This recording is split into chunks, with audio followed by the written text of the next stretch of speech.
First of all, I'd like to just welcome you all to this particular session. It's really very much a practical a session, really remaking the global multilateral trade system for Asia, from Asia's standpoint. So I think we have a lot of experts here on trade, especially. We like to focus on that and also look at the sort of really where is the multilateral system for trade, especially from an Asian perspective. And where might we go from here? You know, how Asia has actually thrived on trade, how we are able to actually bootstrap ourselves from very low economic development level to now reasonably higher levels. How are we able to continue to use that mechanism, especially in light of the global developments? Now, in the midst of all that, we talked about the future of the multilateral system this morning. And there's a lot of reasonably adverse news. But also, I think Tanaka-san and I think we're optimists. We see some, silver lining. But at the same time, there are major initiatives really happening in Asia, including the RCEP, the 10+6, the ASEAN countries plus the Japan, Korea, China, India, Australia, New Zealand. And then we also are very much looking at the development of the One Belt, One Road. So there are other issues happening in Asia that could actually create an opportunity to break out from the current conundrum, if you would. So I think we have a very distinguished panel this afternoon. Barry Desker, his old friend, is a distinguished fellow from the Rajaratnam School of International Studies. But more importantly, he was Mr. Trade for Singapore for many years. When I first knew Barry, he was the top trade negotiator for Singapore. And he's always the tough guy, but we're good friends. No, not at all. And then we have Sam Palmisano, is the chairman of the Center for Global Enterprises. Sam is also a good friend. And of course, we all know him as chairman and CEO of IBM for many years and has taken IBM to new heights. Next to him is Zhigang. Zhigang is a professor in global economy and business strategy here at the university, and is really our leading light in terms of finance and international trade at the Hong Kong U Business School, and has done many years of research. And last but not least is Hitoshi Tanaka, is chairman and Institute for International Strategy, Japan Research Institute. He's been a thinker on the issue of multilateralism for many years, and of course he was previously deputy minister in the foreign ministry in Japan. And really, you heard a lot of his views this morning in the plenary session, and we look forward to exploring those further here. So I think, I don't think I need to set the scene very much. If you look at the newspapers today, it's all gloom and doom. And the people are now thinking about how the trade war would affect everybody. Frankly, we're Li and Fung, and we're the first to get hit. Whenever there's a problem with trade, we get devastated. They don't even ask any more questions. We're kind of like the bell cow for trade. But having said that, there's a note of optimism in the air. This meeting at the end of the month in Argentina. So some people are putting quite a bit of hope on that, but I guess the jury is out. I personally wonder how much that's going to lead. But to be honest, from a very pragmatic businessman standpoint on the ground, I would have to say, maybe a little cynically, even if they have a very lovely meeting and all is forgiven, and let's say we're not going to increase the duties anymore, boy, are you going to take that as a permanent situation in the world? I think all my business friends will say, well, yeah, well, maybe 2 months from now, what happens if Mr. Trump is not happy with the amount of support that China gives to the US and North Korea? Yep. Guess what, guys? We're going to do it again. So I think there's been a permanent change in perception in the way people now look at the global trading system, even if we get over this present hump. And that's what Mike Spence was trying to say. There is a group of people in the world that thinks, well, this storm, this too shall pass, and we'll go back to the nirvana that we've had for 70 years. And I guess he is of the camp that we're not so sure. There may be a permanent shift. So really here to explore that, I mean, do we think that this storm will pass and pass very quickly? If so, you know, what happens after the storm? And really would be the focus of our panel this afternoon. So I'm not going to ask each of you to make huge statements, but I thought I would just address a very generic question to each of you. And just to maybe for you, for the next 3 to 4 minutes, give some of your views. So maybe Barry, I'll start with you. You know, in the midst of this current crisis, can you actually help us put this current crisis in context? Certainly, we have had trade disputes between US and China in the past. Is it different this time, and how is it different? Well, I think the difference is that the Americans need to recognize that they cannot maintain their preeminent role in the global governance systems which were established after the Second World War. I would like to go beyond trade to highlight that this includes issues like the UN Security Council, the IMF, the World Bank. It requires a mindset change. The changing global balance requires policies that would engage both the United States and China. This is why I'm particularly concerned that the United States use the national security exception to raise tariffs on selected Chinese exports, because this national security exception has actually been very rarely used within the WTO system. Secondly, I think the blocking of appointments and reappointments to the WTO's dispute settlement appellate body is again a major issue, because it could lead to the paralysis of the dispute settlement body, which is actually the most significant outcome of the Uruguay round. And thirdly, my concern is about the Trump administration's preference for unilateral action and what appears to me to be the lack of a coherent trade strategy. Sometimes I wonder whether Lighthouser and company are harking back to the Plaza Accords of 1985 as the solution to issues, because he was intimately involved in those negotiations. So I think you raise a very good point. I think you're really raising the whole issue of, maybe a little controversial, but the unraveling of the Bretton Woods institutions. I think we have to say that they have to be at least updated. And you know, they've served us in very good stead for over 70 years. Yep. And now we have to ask, are they fit for purpose in today's world? And especially the issue that was raised in the panel this morning, speed. The speed, the factor that's been introduced into the economy. You know, and the, I hate to use this word again, the balkanization. I mean, can you really have a really very happy Pax Americana, sort of a unipolar world dominated by one party? And so it's much more than trade.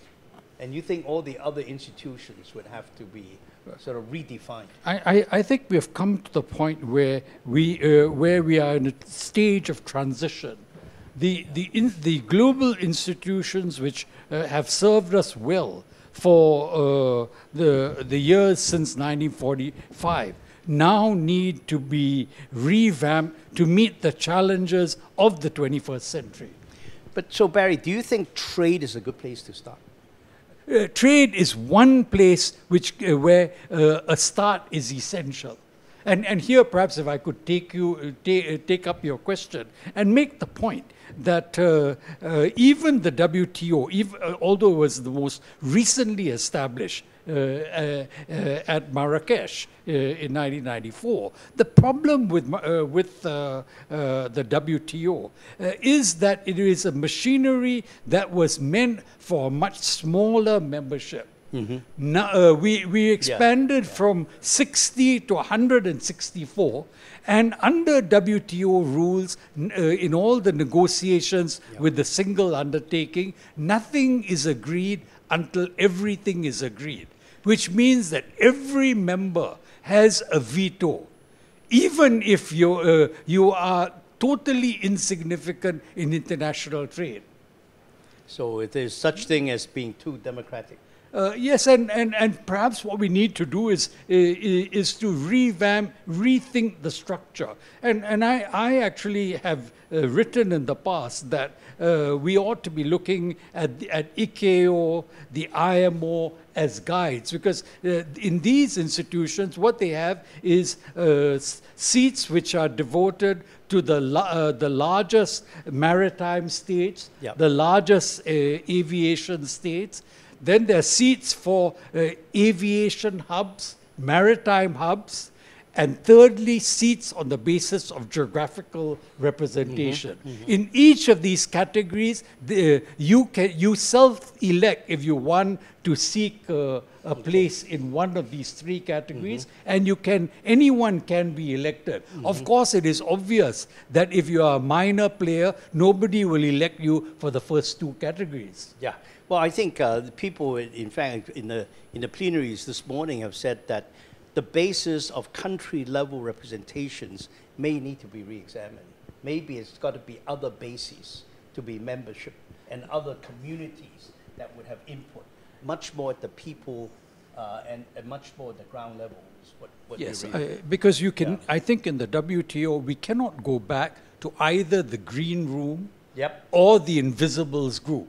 Yes. I was one of the 15 or 16 so-called invisibles. Okay. But I think that is really a ridiculous situation because here we are negotiating, and ministers from the other countries were not even party to what we were discussing. Clandestine groups. but the point is, in meetings like this, the more clandestine you are, the more public is you will be, because everybody immediately knows who are those sitting down to try and decide their fates. Well, the final gasp of the Doha Round was destroyed in the last Green Room meeting, right? Yes. Yeah, so now, but let me move on from there to you, Tanaka-san. Even if we stayed at the country level, my own view today is that it is much too focused on US and China. You know, I have to ask the question, how about the rest of the world? And the more you make this a US-China issue, I think the larger the chance this becomes a downward spiral of a zero-sum game. I think Sam and I discussed this, you know, why don't we broaden the discussion? Where are the countries like Japan, like Europe? You know, we discussed over lunch. If other countries will join that discussion and be spread beyond the G2, if that's the way to put it, I think we have a chance of making this a lot more open discussion, moving from a unipolar world to a multipolar world, a little more easy in the transition, and opening up a wider debate. What do you think about that? What about the role of Japan and how you might get into this whole debate? I don't like Trump. But having said that, let me put things in the right perspective, because this China-US war, trade war, is not the first trade war we experienced. In 1980, late 1980, I was a director in charge of US-Japan trade relations. And I concluded 26 agreements with the United States. United States, at that time, Ronald Reagan, Lighthizer was there. Oh. They are exerting utmost pressure on Japan because Japanese trade deficit, US trade deficit with Japan mounted at $6 600 billion, and that accounted about 50% of total US deficit worldwide. So they sort of enacted, they used Trade Act 301, the same thing as they do vis-à-vis China. But one thing which is very, very different is that we thought ourselves that Japanese market is closed. Therefore, utilizing US pressure, we opened up our market. And I think that was a good thing. So thanks America. I mean, thank you, Japan Mr. Trump. has become, thank you, Mr. Reagan. become more competitive. Yes. If the same thing were being done vis-à-vis China, I would applaud the efforts on the part of Trump. You cannot deny the fact Chinese trade practice is not fair in relation to the intellectual property right, in relation to government subsidies. We want them to change it. And if I disagree, the way United States uses their own legislation to give pressure on China, Act of 301 and raising tax, that's illegal in the eyes of WTO. So I do not side with the way they use that method. But I share the objective the United States is pursuing. And if, end of the day, China agreed to open up, China agreed to reform their intellectual property registration or government subsidies, that's fine for the rest of the world. That's fine for the rest of the world. And I do think there is a high probability. There is a high probability China will do that. That's the reason why China is placing so much importance on next year's World Import exhibition and so on. Yeah. Li Ka-chan says, CIIE recently Li Ka-chan said, we shall open up our market. But this statement is made vis-à-vis the US. So having said that, let us be too sort of unkind to the US, although I don't like Trump. So point number one. Point number one. Point number two, responding to your question, I think if you look at all the situation taking place, unraveling in Asia, let's focus on Asia, because Asia has got a huge population, big trade, big economic growth rate. If you combined, this is the place where we can have the precedence for internationalism in the field of trade for the rest of the world. And if you look at the current situation, TPP, RCEP, Belt and Road, and Japan, United States collaborating on the Indo-Pacific Initiative, this is infrastructures, ASEAN +3 and everything. Let us conceptualize all this sort of regional trade agreements to make sure that we have one set of internationalized Asia trade mechanism, which should be open to the rest of the world, as you say. Yes. Therefore, let us not be too pessimistic about what's going on between China and the United States. I bet my, say, $100 on the resolution of what we call trade war in the course of end of this year. But I mean, it's unimportant. It is unimportant. What is more important is to conceptualize the activities taking place in Asia so that we have a solid trading system in this region. Well, Tanaka-san, your words resonate with me very strongly. Why don't we make Asia the new demonstration model on, a new form of multilateralism that is open regionalism, maybe start in Asia, but open basis, and let that roll. Is taking lead. Right, let that roll to the rest of the world. You know, it's the old saying, you know, we should not let any crisis go unused. And we should take advantage of this crisis to actually make the turn, because it is definitely forcing people to rethink. Without this, I think a lot of people would say, well, let's just kind of float along for another year and another year. But now may be the time to actually make that turn. And it could come from Asia, frankly, because of our growing markets, and maybe because of our diversity also. If we can do it in Asia, we can do it in other parts of the world. So Sam, let me turn to you now. From the more company point of view, more micro point of view. You know, multinationals are obviously very much looking at this situation with bewilderment. You know, I mean, is it going to be good or bad? Or, you know, what are some of the measures you think that multinational companies need to be thinking about in terms of their global supply chains? And second is, who do you think are the likely winners and losers in this whole new trade situation? I won't call it trade war. This whole situation. I mean, are you going to see, for example, a lot of people are saying a lot of reshoring of production to the U.S.? Is U.S. going to have even a more prominent role in technology after this?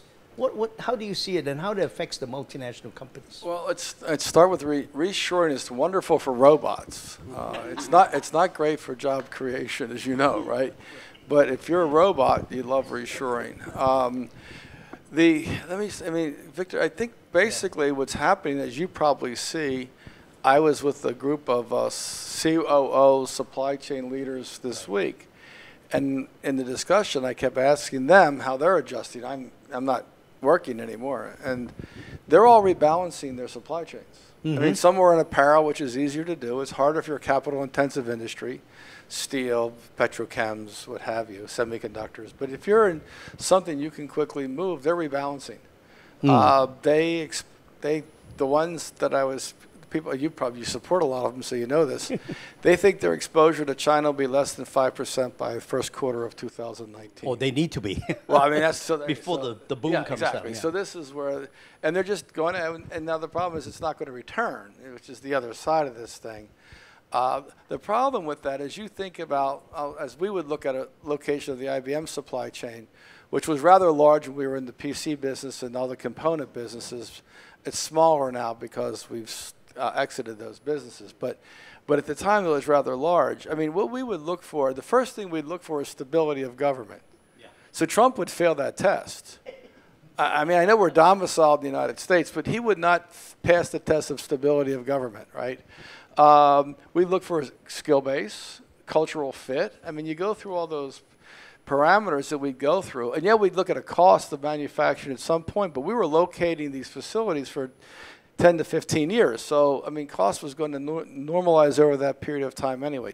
Government incentives were going to normalize over that period of time anyway. So if you put that, if you're a company, if I was running a company with a big supply chain today, I would look for safe harbors where you have a stable government that will partner with you. I'd start there. And quite honestly, as you know, the U.S., just like China, there really isn't one point of view in the United States. There's an individual who says a lot of silly things, but you have 50 states. And those governors, I mean, believe me, will do just about anything for jobs. So there are a lot of places to go to locate and get a very favorable environment with government in the U.S. Number one, that's really, really important. The other thing that happens over time in this digital world, in the digital world, I mean, we talked about it a lot, but you were global day one. If you're a platform business model, it doesn't matter. It is totally globalized when you open up your doors. So the things that we thought about in the past, physical locations and those kinds of things, and you said, well, come on, these platform companies, they're really small. The platform companies represent, I think, 20% of the S&P now. I mean, it's, take the FANGs, right? The only one that produces anything are the Facebook, Amazon, Netflix, Apple, and Google. Apple's the only one that builds anything. They're the only, right? Nobody, I mean, somebody makes movies, but they're digital movies. So in this world where it's referred to as asset light, where the market capital is flowing and the public markets are rewarding, fundamentally, you are immediately global. So therefore, we're going to get to the point Tanaka-san raised, which is you are an intellectual property-based business model. That is your business model because it's basically your productions are software engineers. And that's it. You have software engineers or mathematicians, and you're an intellectual property-based business model. So again, you're going to go where you can have some assurity that your IP has some level of protection. You're not going to partner because you're global day one. You're not going to partner with someone, right, and take that risk. You're going to partner with people that are going to allow you to preserve your business model. So I think the world is changing. Now the problem you have, Tanaka said, you're not the only one that doesn't like Trump. There are about 70 million Americans that don't like Trump. So he didn't get that much. He only got like 51% of the vote. I think my friend Mike Bloomberg says, yeah, but guys, remember, there were still 51 million people that voted for him that might not vote for me. So let's not lose sight of that. But there are what, 330 million people in the United States, probably 160 million votes. So more of them don't like him than like him. My only point being is that, so fundamentally, in this, the guys he has advising him Lighthouser, 1988, the future growth of the U.S. economy is these digital platform business companies. These guys, they don't even know how to sign on to the internet. I mean, it's a joke. So you think they'd have somebody there who's somewhat technologically savvy, not have their mean age be 82. I put Treasury, Commerce, and Trade. Maybe they're 78 on average. You think you'd have somebody showing up that represents the future economy, at least in, I'd say, the developed, and it's really the whole world, but let's make it simple here and call it the developed world. Yeah. Well, thank you for that. I've been thinking, the impact of this trade war on global trade. A lot of people immediately jump to a conclusion everything will freeze up, trade will plummet. Well, maybe. That's only one effect. I think there's another effect. The trade patterns will be totally redistributed.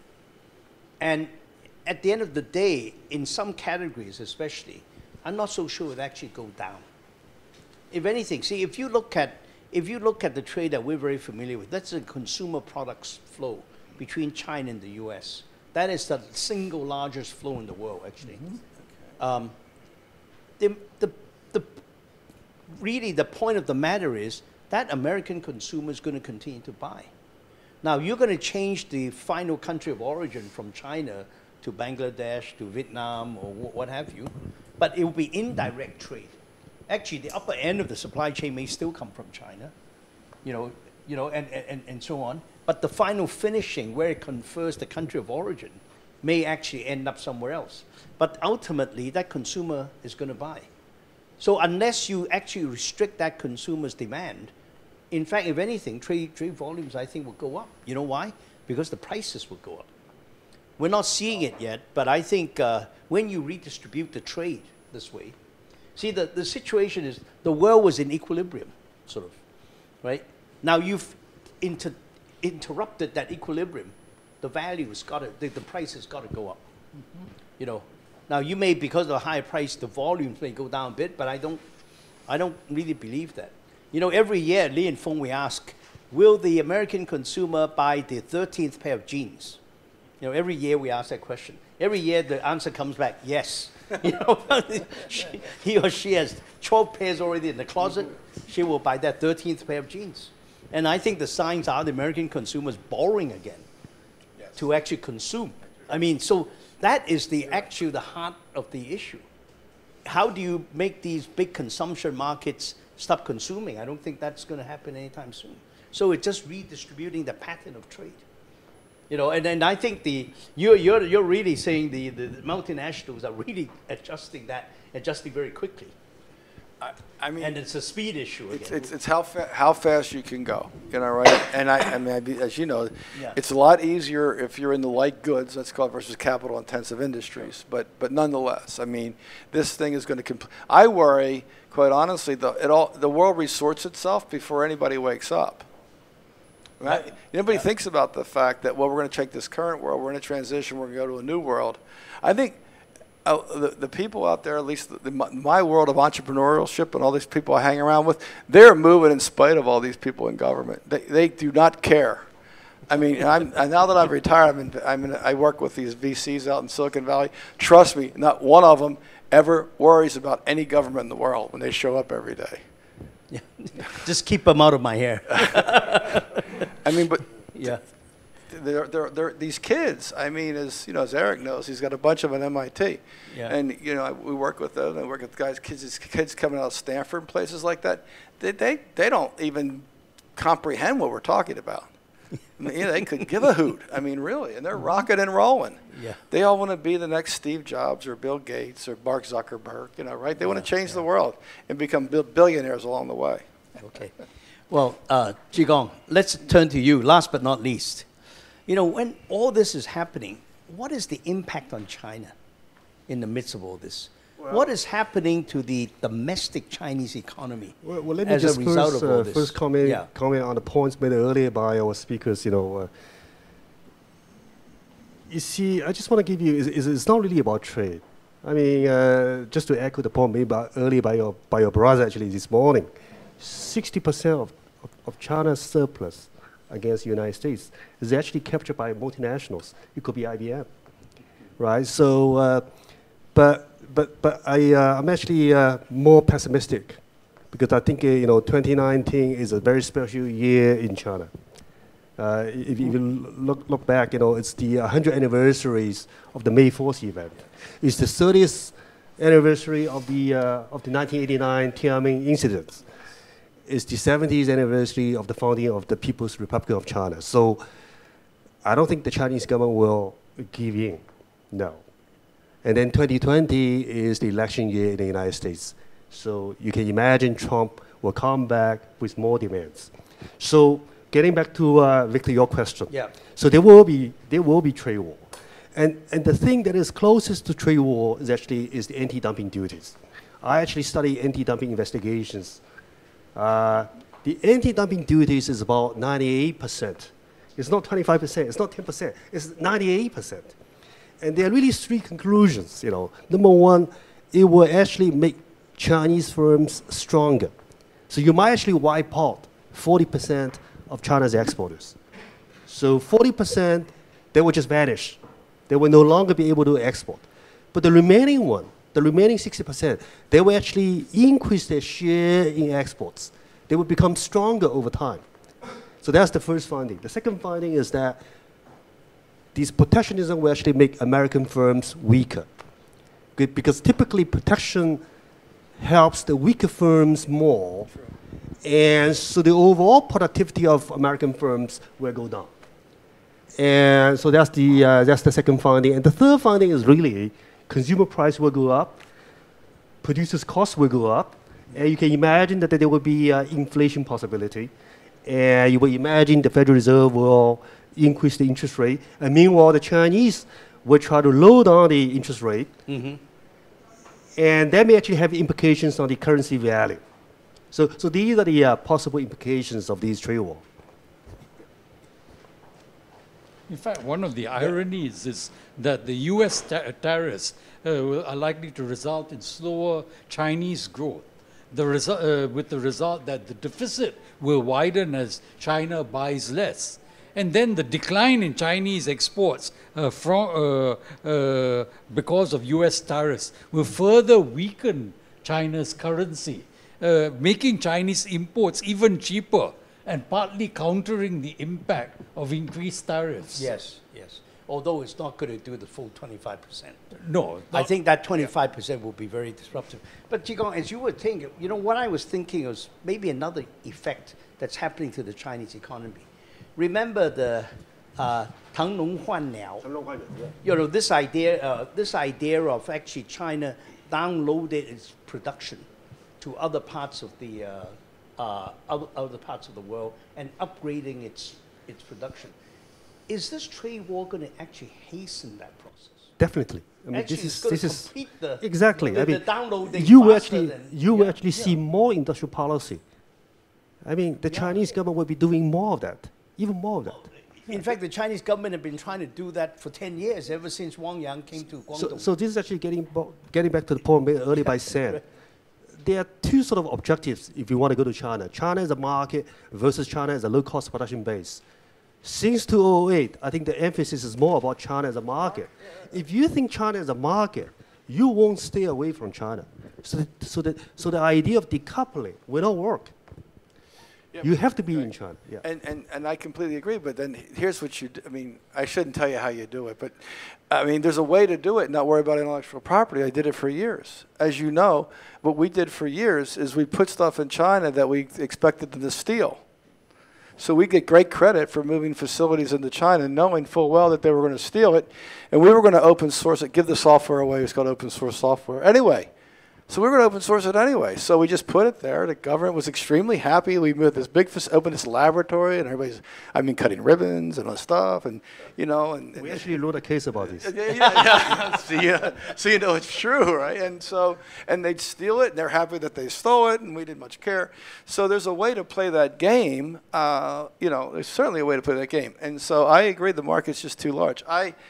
If you take the other point, which is what is good for China as an economy at this point, to rebalance the economy into this, get rid of the low-end commodity-based manufacturing, drive a high-value innovation model, because you have all these smart people coming out of these schools. They don't want to work in factory floors, you know, right? So they want these high innovation jobs. So you create employment for the high innovation jobs, which means you're going to comply with the WTO IP standards, because you're going to have enough IP that you're going to want to protect it yourself.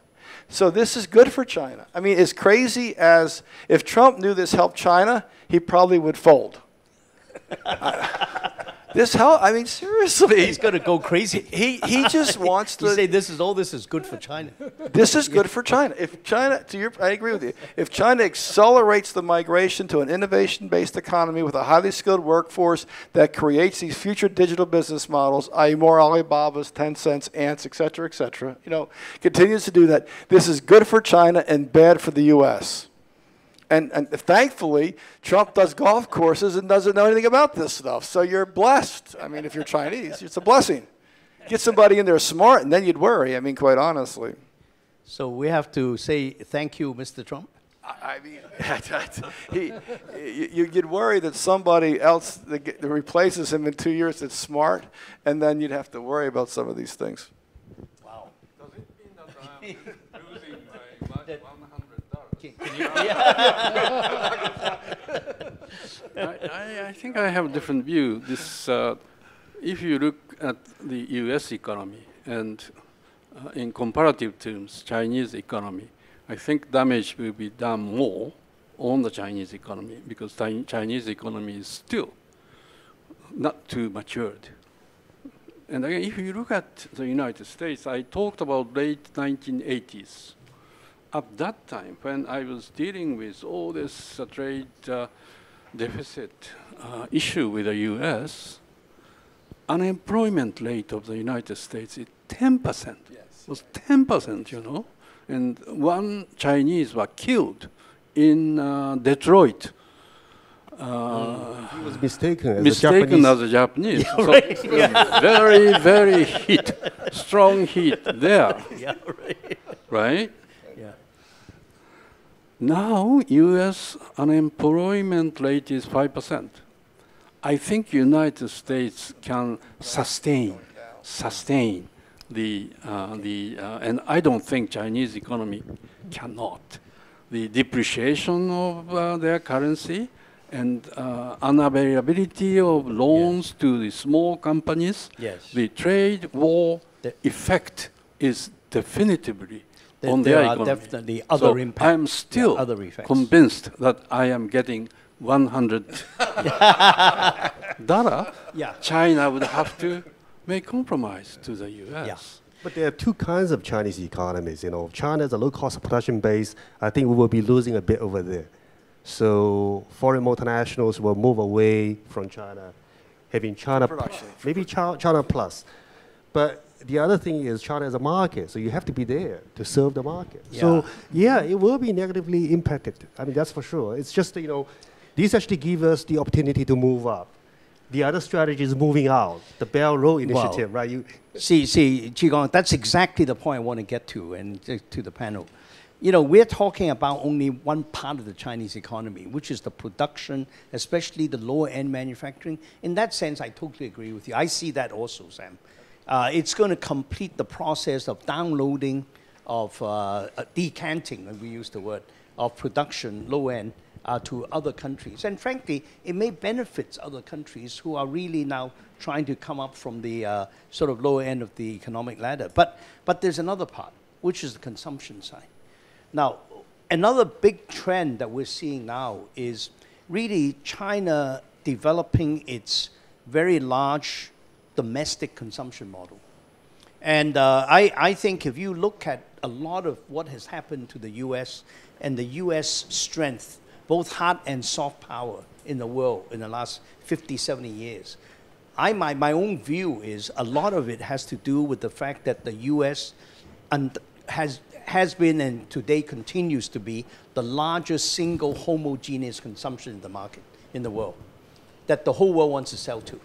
Oh, yeah. You know, if we, you know, for over 100 years, for 4 generations, the Fung family has been doing that. I was reflecting on that. That's what we've been doing, is trying to sell to the American market and the European market. Now, that new consumption that's emerging in China, and now the Chinese leadership seems to be actually promoting that. I think it's going to be a new force. But I don't think it's just China. It's actually that Asian consumption. That's why we have a new word in our company called ABC. It's a new battle cry. It stands for Asian-based consumer, led by the Chinese, but ASEAN is going to be very, very big, almost immediately. And I would certainly look at India as potentially just 5, maximum 10 years behind. So that Asian-based consumption is going to be another major trend that you got to juxtaposition against this export trend. That's the outbound trend that we were discussing. How about the inbound? And also manufacturing domestically to satisfy the local Asian-based consumption. So what do you guys think? It actually goes back to your earlier point. You know, it used to be local, global, and global. You know, Yes, so yes. so now consumption actually comes from different corners in the world, and production is also organized globally. So I think, you know, we see rising consumption from China and also from Asia, from other parts of Asia. I actually see opportunity for us to work together. So RCEP, I think there is a chance for China to work together with Japan, with Korea, and basically we are having vertical trade. You know, we are producing parts and components for Japan. So this is why I think I can see synergies between Japan, Korea, and China. But not much between China and India, because I think, you know, they see each other as competing for the markets, you know. I think, but still, you know, I think there is scope for cooperation. Yeah. Barry, what do you think? Well, as a light aside, the movie Crazy Rich Asians is actually pretty good in terms of an American audience, because what it highlights is that Asians are not just producers for the American market, but increasingly that we are consumers as well. Yeah, I saw that movie, and I actually delayed seeing it for a long time. I thought it was pretty interesting. It certainly raised the American consciousness, that whole movie. Well, I didn't watch it because my wife went. She said it was a chick flick, so But I think what is this Chinese consumption something that is really going to intrude onto the, you know, sort of the view of the global multinationals as a very important. I know you've been there for a long time, Sam, but how about the rest of your colleagues in America? If you take America as a model, as you know, we, gosh, I'm trying to think. It was probably we moved the headquarters to Shanghai in 7 or 8. It was before the financial crisis, but if you looked at that point in time, basically, call it 6 or 7 emerging countries, not 30 or so, were about 11% of IBM. When I retired, it was 23%. So, I mean, we're talking about a $110 billion corporation. So you talk about 10 percentage points, this is like billions of dollars. And we, as you know, Victor, because you helped me, we put it in Shanghai as its headquarters to get it out of Europe and out of the United States. So we felt, I mean, I lived over here. Most of my executive team lived somewhere else. If they were Asian, they had to work in the United States, as you know. So we had more of a broader global view. If you look at the most structures of U.S. companies, they don't share that point of view. And they view, which I think is a mistake, somebody said it earlier, they still think global markets are hub and spoke. So basically you have your U.S. hub, R&D, intellectual property, that sort of stuff, and everything that's just distribution. I don't think that's the way you do market access any longer. I didn't believe it when I was working 20 years ago. So obviously, having lived here, as you guys know, it's more about relationships that you build over time, commitment to those societies. In Asia, it really matters. We can argue about parts of Europe, but in Asia, it really matters. And so they're still on this hub and spoke orientation. And they think that the way that you operate is you just get a business partner, a distribution, Li and Fung or somebody else. Oh, you deal with them all the time, so you know this is the case. And they sit back in the United States and talk about the world from the lens of watching U.S. football on Sunday afternoon. So, they haven't, there's two things that they're struggling with. And one is this. The other, which really has them scared, they just won't admit it, is digitalization. And I think, again, for some reason last week I was doing all these crazy speeches, but there were 100 CEOs at this conference. And as I said to them, if you don't think marginalization of data and computing capacity, everything's going to be basically free or at marginal cost, is going to affect you and your business, while valuations that are an all-time high, you should take early retirement and get out, right? Because that trend hits them more than the hub and spoke implications. Their inability to make a transition to this high-speed innovation agile model for product development based on digitalization or data mining based on your customer set, et cetera, is a bigger threat to those guys, seriously, than anything happening with trade. Short term, yeah, maybe they'll bark a little bit about it. Caterpillar will say their costs are going up. A couple of guys in their earnings in the third quarter talked about inflation now, which is basically tariffs and trade. But that's a short-term effect. I mean, the bigger problem that, and it's not just American-based, they happen to be with those guys. The bigger problem is what's happening with technology. Yeah. How about, Tanaka-san, how about Japan? I think, how do Japanese companies now look at the Chinese market? And do you believe that Mr. Abe's recent trip to China has kind of warmed that relationship a little bit? Undoubtedly, current Prime Minister Abe's trip to China has created lots of opportunities for the private companies as well.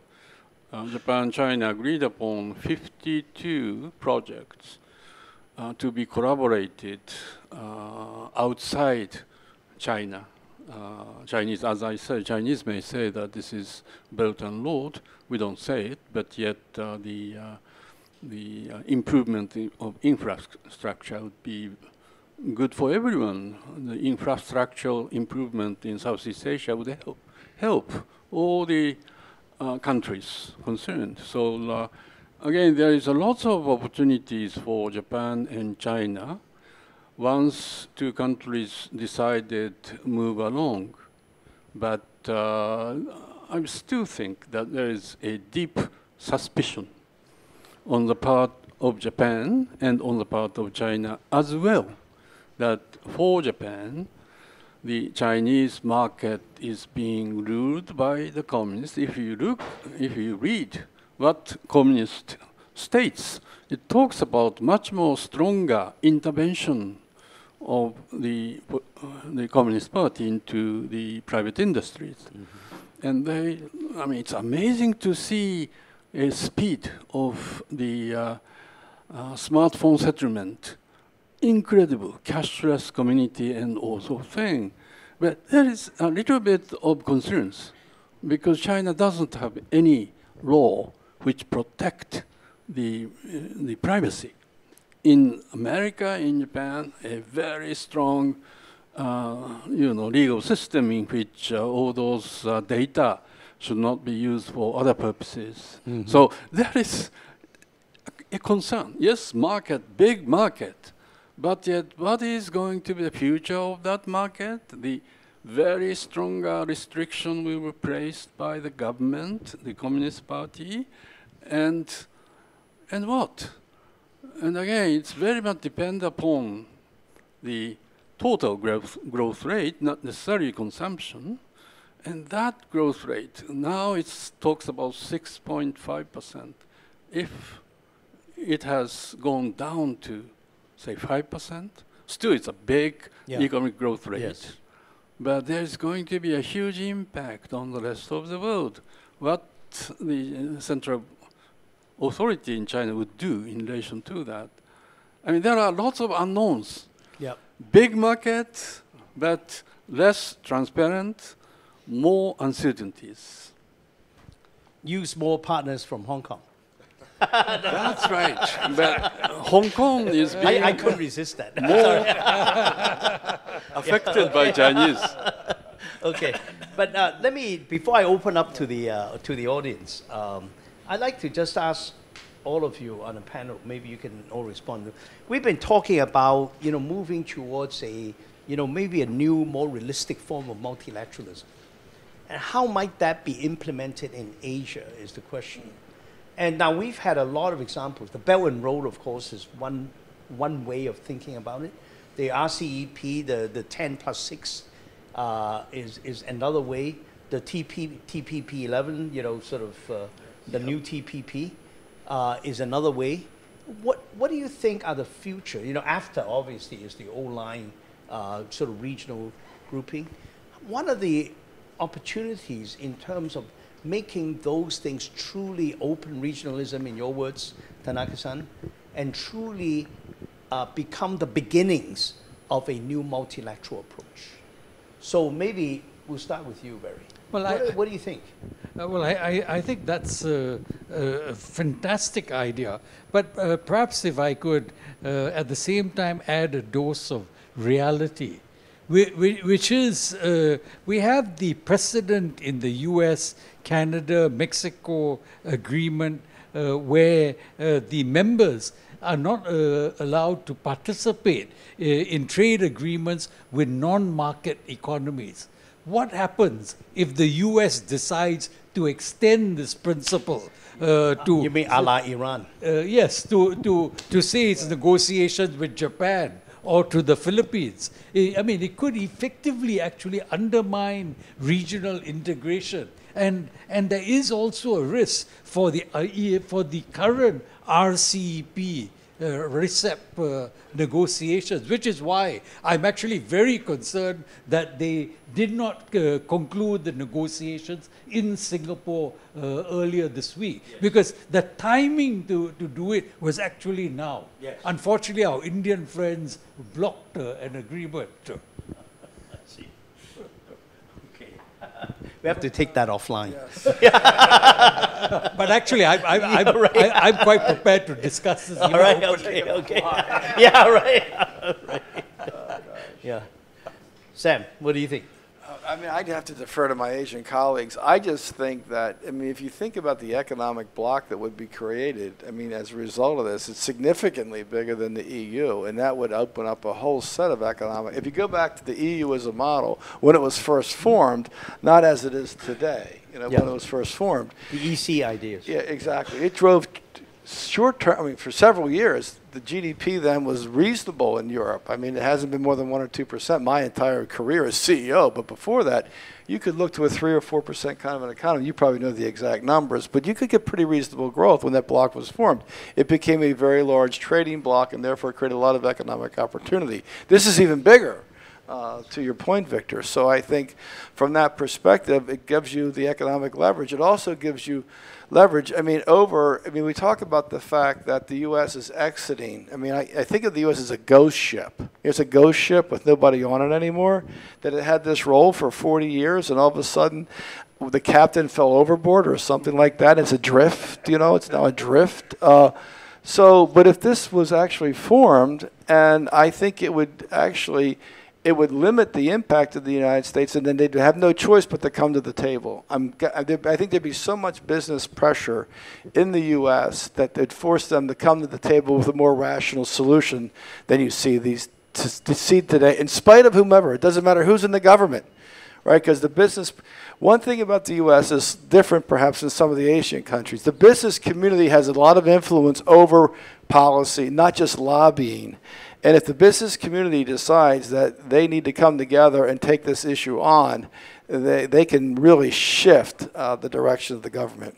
Zhigang? Yeah, the regional agreements, in my view, are second best solution. You know, when you look around, most of these actually regional agreements are between bigger countries and smaller countries. So it's the bigger country using its own market size to squeeze for the best deals from the smaller countries. And so far, there is no regional agreement among the big four being EU, US, Japan, China. Not a single regional, what we call regional bilateralism. So it's second best in the sense, actually, academic research shows that it creates trade, because you know any kind of agreement means reduction in tariff, which is good for trade, but then also means trade diversion. You know, U.S. may actually trade with Vietnam just because you know it gives Vietnam a lower tariff, not because Vietnam actually has a lower cost of production. So it's good and bad, and plus, you know, if you think about this as a bargaining chip, you know, Trump thinks that he's a great bargainer, right? And sooner or later, each big country will do its own regional bloc. So you're getting back to this prisoner dilemma situation. So in the end, whether these regional agreements is the means or is the ends, maybe it's the end. And towards the end, you might see three different blocs. There's the US-centric, China-centric, and then EU-centric. So we'll see, you know. No, I think those are excellent points.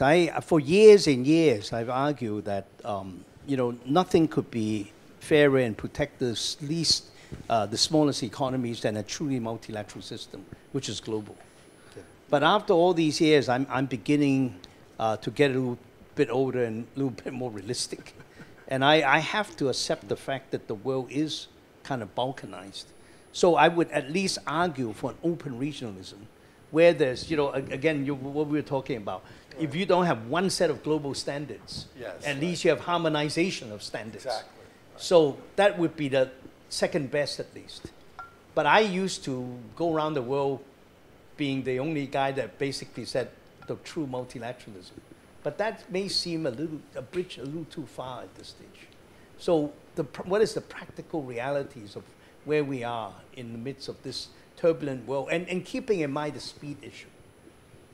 May I? If we talk a little longer, we may have nothing to talk about. But if you look, May I? Look back, Victor, you may recall that we only were able to conclude the Uruguay round because when APEC started, the EU became concerned that the Asia Pacific would go off on its own and therefore using regional blocks as the leverage to get a global settlement. Yeah. I would like to say a couple of things. First, let us be realistic. Do we consider that the huge ground, I mean, Uruguay round, Doha round, do we think that WTO can indeed create a round of negotiations to, you know, to get better access? Probably not. Therefore, let us not have too much illusion on WTO. WTO should be remained as dispute settlement body. That's point number one. Point number two, United States must acknowledge the history of this as well, because we started beginning of 2000, we talked about regional community, regional economic integration. Among ASEAN plus 6, United States wasn't happy at all because they felt that without the United States, no economic integration is feasible nor desirable. That's then United States came up with TPP, and they strongly demanded Japan to be in. We did it in. But now United Now States they're out. So let us see this. And what I am talking about, this is the second point, that United States must recognize what they have been doing. They may say different administration, but yet you cannot deny the fact. That is a history. The third element we need to be talking about, this is an expanding concept. It's not just bloc to create a bloc. But we talked about the TPP, RCEP, but end of the day, we would very much hope to see all this APEC-wide, the economic, relationship, the free trade agreement in APEC-based. But again, for that purpose, for instance, Japan concluded free trade agreement with European Union, and again, by having all this bilaterals, the multilaterals, regional, we can create much bigger concept of regionalism, which may be considered as multilateralism, end of the day, international multilateralism. Therefore, let us do it. Let us do what we can do today, yes. Not, disagreeing to the bloc or whatever they are. No, this is very, very interesting. I mean, I have to conclude from this discussion that at the end of the day, the biggest swing factor is still the United States. Right? Yeah. And this idea of United States engaging very actively, I think would be welcomed by most people in the world. And I would say including China. But it's not engaging. But the problem is what you point out is it's withdrawing, it's not engaging, but it's not letting other people engage either. That's the problem. It's blocking. A la the Iran phenomenon. They're weaponizing the US dollar and clearing through New York. Right. You see, so I think it's a bit of a situation. And Tanaka-san, I hope I'm not putting words in your mouth, is if the biggest swing factor is not decisive to really engage or disengage and let other people get on with it, then we ourselves, other than the US, must get together and do something meaningful. And when the US sees that, they may come and engage. Am I putting words in your mouth? You are putting my right word in your mouth. Okay, all right. My question, Tanaka-san, do you win the bet? If that's the case, do you win the $100 bet? Yeah. But if I could take up Tanaka-san's point, I think the way is not to have rounds of negotiations. They just take too long, a decade or more. What we should be doing is actually looking at at the ministerial conferences, having a built-in agenda where new items are added as agreements are reached. And if you can't have agreements which involve all 164 members, you can at least have plurilateral agreements. Yeah. I mean, I think that's the only way we can go about it. Yeah. Going back to the second reality is speed. We don't have 10 years. We may not even have 10 months. Yep. It's more like 10 weeks. So I mean, we've got to do something. Otherwise, it's out of our hands. Mm-hmm. So that is where we stand. So, Victor, one quick question. Yeah, sure. How many people think that Trump will back off between now, the 25% between now and the end of the year? Do we want to show of hands? Yeah. How many people think Trump will back off between now and the end of the year on the 25%? 3, wow. Or 4 or 5. How many people think Trump will not back off? There we go. I think so. Yeah. I have some inside information. My hands going up. Oh my gosh. Not until 2020. Huh? Yeah. He's not going to back off next year. I maybe my sources are wrong. They only work for him. Well, why don't we, with the remaining time, just throw it open to the audience. This is where we stand today. I can't say that as an optimist, this is a very optimistic picture, but I think it's a realistic assessment. So, the floor is open. Yeah, please. So, yeah. This question was you. So, Identify yourself first. Hi, my name Charleston Sin, MIT, Hong Kong. No. So this is for Jim. So because I worked for another silicon company, networking company in the past, and selling to China has been very hard. I have to tell you that. So, but for the inbound consumption side, so when you're thinking about that, what would you think that the American company, in particular the high-tech company, going into China, is it a good time to step up and more investment, or status quo, or go low profile? What would be the advice for you to? And also, from that point of view, what would be the other non-high-tech company? What should they be focusing on to do? I have the same philosophy now that I had then. And we entered countries, we always were low profile.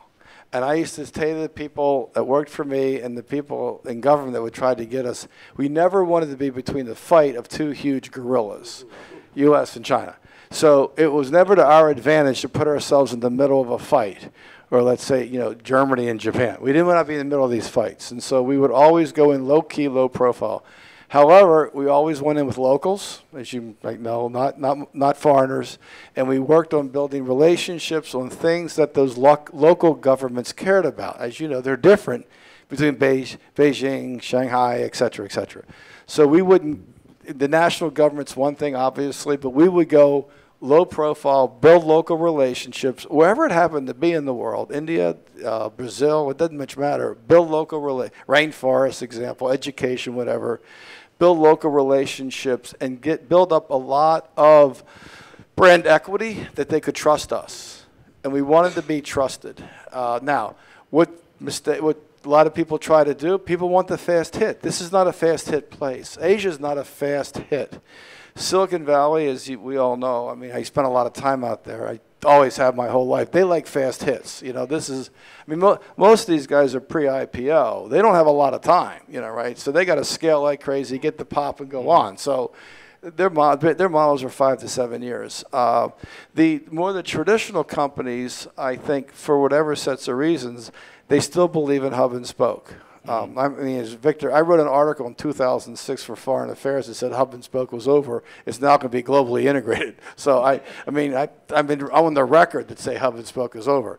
But anyway, so that's the two sort of things. I just think that if you, I mean, I learned this living in Asia, right? It's like I was permanently impacted by the importance of relationship and family in the Asian culture.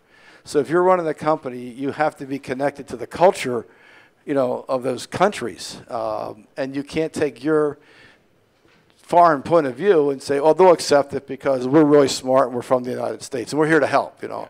I'm an American and I'm here to help, you know, whatever. Right? Nah. You know. Yeah.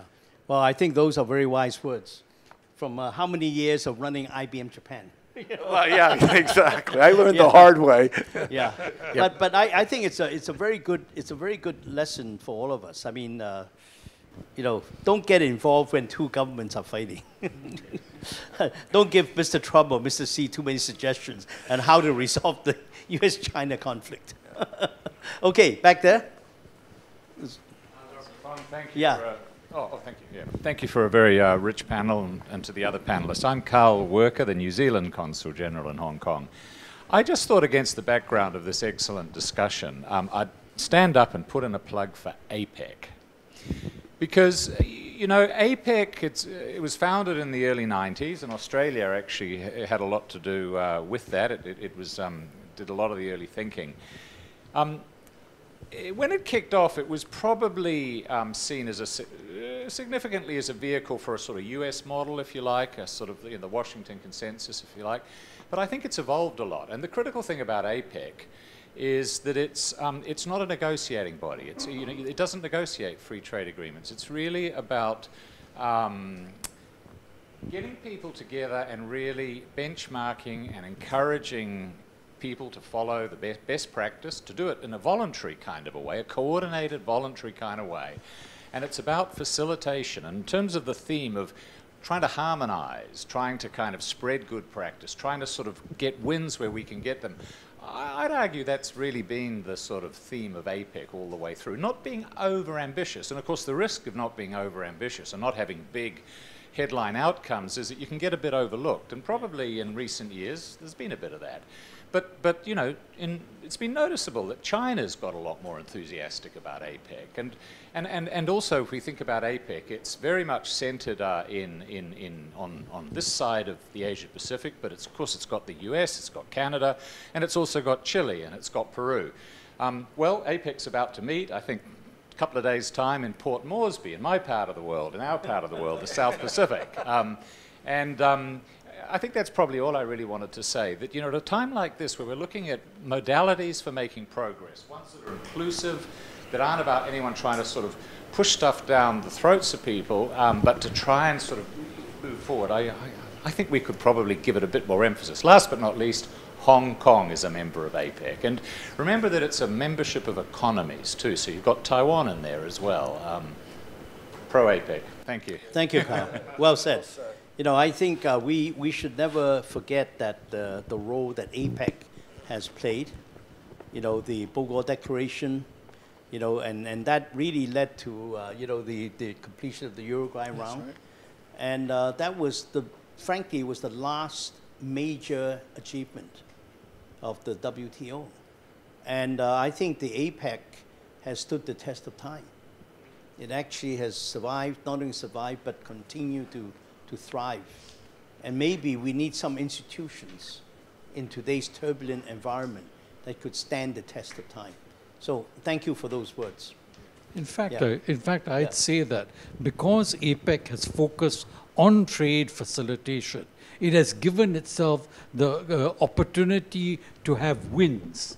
Because the mistake that the WTO made is to move from focusing on tariffs to behind the border issues, where it looks as trade and the environment, trade and labor, investments, domestic competition policy. All of these issues are highly sensitive to governments.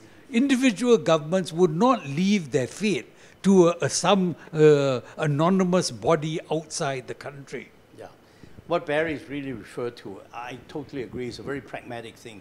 In Bali in 2013, right, we concluded the trade facilitation agreement, which was rectified by government, I think, in 2018, something like that, which really is not going for big wins like trade liberalization, opening up, you know, no tariffs and stuff like that, but really is making the cost of doing business lower. If the trade facilitation agreement were implemented globally, it should lower the cost for the companies doing business on international trade by about 14%. And it addresses some of the new issues of what do you do with the e-commerce and cross-border e-commerce. So very pragmatic. So going back to, you know, really let's make progress on the pragmatic things where the super duper high profile wins don't seem within reach at the moment. Yeah, please. Hi, I'm Winston. I'm a PhD candidate at Hong Kong U. I have two questions. First, regarding Washington. I want to ask all the panelists, to what extent are the decision makers in Washington, some of them, do they really want to resolve the trade dispute? Because as Mr. Palmisano implied, Trump is very likely to raise the tariffs again, regardless of what the Argentina G20 agreement turns out. So I was wondering, do some of the decision makers, do they actually want the trade dispute to worsen? Maybe they have a vested interest to keep the conflict going or even get it more severe for whatever political reason. So that's my first question. My second question is, you were discussing RCEP as a regional trading bloc. I have a question regarding another regional organization, AIIB. I want to know how China was able to persuade the Asian countries to buy into the concept and become members, despite staunch American opposition, because they were worried they might replace the ADB. So I was wondering how China was able to convince the other Asian member countries to buy into the AIB. Yeah, thank you. Seems like the first one for Mr. Palmisano, and well, the second one for Professor Tao. No one can guess Trump's behavior or his motivations, as we all know. I mean, I don't think he knows himself. I mean that sincerely. I don't mean that. It's not a sarcastic comment, Because something could happen at 2 o'clock tomorrow morning, and he might have a whole different view of the world. We don't know what drives that. But having said that, anyone who took a more moderate position to the world, he's gotten rid of. Starts with my good friend Rex Tillerson, Secretary of State, gone. Gary Cohn, economic advisor, was against the tariffs, gone. We'll see who goes next. So anyone who is viewed as a moderate in these kinds of discussions, they're just fired, right? So therefore, the people who tend to be there remaining are the ones that, whether they buy into it or not, go along with whatever his thinking is. So therefore, I think he'll have a large influence over the staffs. I mean, we've talked about whom could someone work with in that organization to come up with a reasonable compromise, and I've asked a lot of people who should know that were very prestigious leaders in the government in the past, even on the Republican side, and no one can tell you that. They cannot honestly answer the question. So I just think that at the end of the day, for whatever purpose, he knows. I don't know it'll be 25%, by the way. I think he wants this thing to go on for a while. We all know that Trump likes a transactional approach, meaning that he raised tariff. But transactional approach does mean if you do not get the result, it cannot be called as transactional approach. It's your failure. Therefore, 100% sure that Trump will get the result out of his transactional approach. But his transactional approach includes not just a tariff trade with China. His transactional approach involves North Korea as well. Clearly, for Trump, North Korea is a high priority agenda as well. Therefore, he obviously demands Chinese cooperation resolving North Korean nuclear issue. So combined trade and North Korean issue. I mean, person like myself hope that there is going to be a resolution of that. That is good for the rest of the world. Well, I think. Sorry, may I? Yeah. I think there will be changes in Washington D.C. Even though people say that the Democrats are equally anti-trade as Republicans, but Democrats have something which is very different from Republicans. They like redistribution, and I think any viable candidate from the Democratic side will be someone championing for taxation on the top 1%, and that actually will change the direction of the discussion. I think there are benefits of globalization. It's just those who benefit is actually the multinationals. They're not really chipping in. So the discussion, the direction of the discussion will be changing. Yeah. I really agree with the panel, what the different speakers have said. But I'd just like to add one thing. There's another reality. I know Trump is short-term, reacts to immediate realities. There's going to be, in my mind, another reality hitting the U.S. market, and that's inflation. Yes. This 25% tariffs, in my mind, will very shortly cause a pretty dramatic rise in consumer prices in the U.S. And when that happens, that's another political reality that Mr. Trump cannot ignore. The Fed is already looking at it, realizing the interest rates has to go up.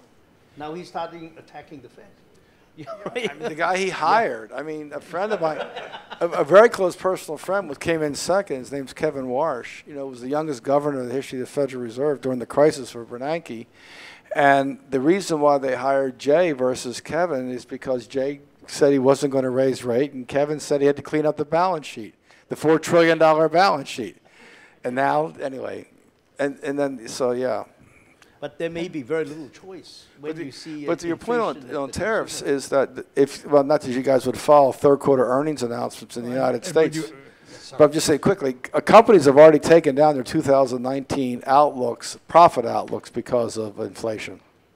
And when you add to it Trump's fiscal stimulus of tax cuts government spending increases, record low unemployment. I mean, it's a crazy sort of situation. It doesn't compute. Yeah. But that doesn't bother. The golf courses, you only add to 72 on a golf course, you guys. Okay, I think with that comment, I think I've overstayed my welcome by 10 minutes. So I'm getting waves from the back, but really it was a delightful afternoon. Thank you for joining us. And most importantly, let's thank our distinguished panel.